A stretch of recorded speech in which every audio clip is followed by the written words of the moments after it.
What's happening, folks? Back with another reaction, back with another lucky dip, and we're back with another one from playlist founder Phil. Big shout out to you. And this one is by CamelPhat, but fat spelled with a PH, and it features Jem Cooke. Do I have that right? Make sure I'm reading that right. Yes, Jem Cooke. So normally when you see a featured credit, you're talking about the singer, so without any other information, I'm just going to assume she is the singer, and I don't even know it's a she, but I would expect Jem to be a female. In any case, the track is called Rabbit Hole, which is a literal entity, but is often, much more often, used as a metaphorical concept to refer to a seemingly small opening that is very deep and contains a great deal more than might be visible from the surface. And of course I'm thinking of Morpheus or Lawrence Fishburne saying tumbling down the rabbit hole, the idea that you might be curious, you might want to check what is seemingly right there for you to access, but end up going through a whole lot more than that. And of course it may not necessarily be in exactly that same rendering, but I'm guessing we're dealing with figurative meaning here, and the rabbit hole is some bounty of material, some concept, some type of experience that is more than meets the eye on the surface. So, in any case, I'll see what I can pick up on a first listen. This is CamelPhat featuring Jem Cooke, and the tune is called Rabbit Hole.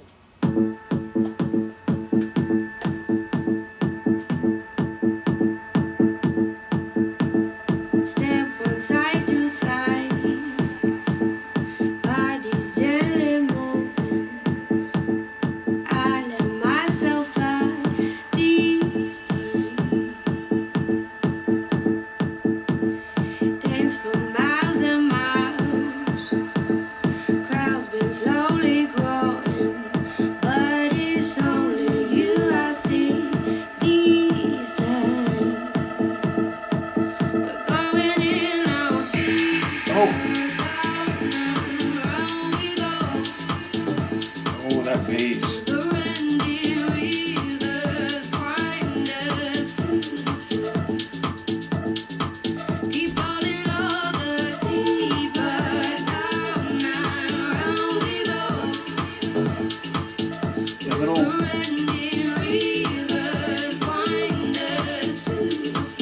That little creaking synth.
awesome.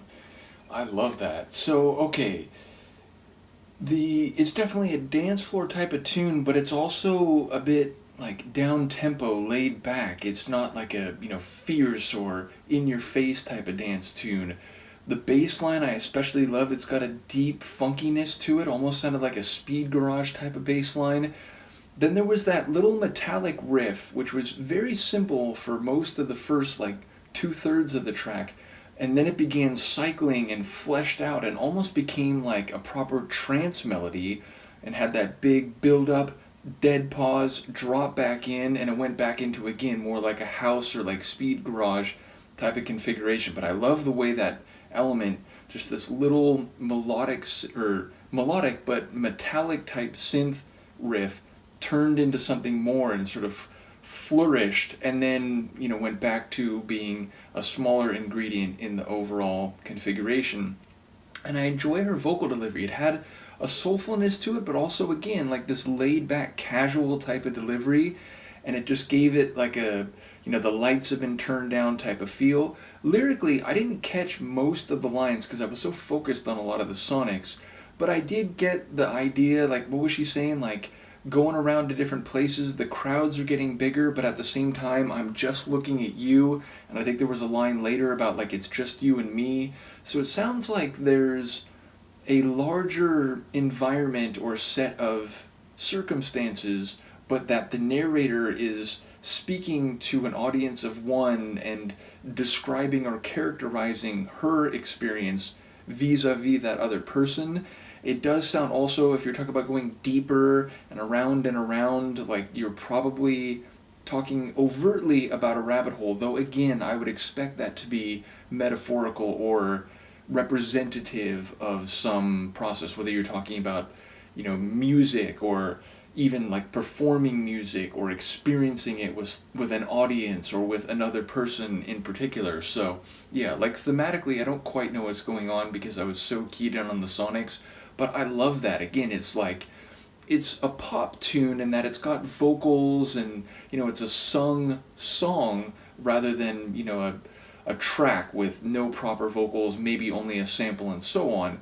And yet it really does have like that club type of environment where, you can see people grooving to it on the dance floor, and it has that, as I said, like house or speed garage style bass line with a bit of a like funky one side to it.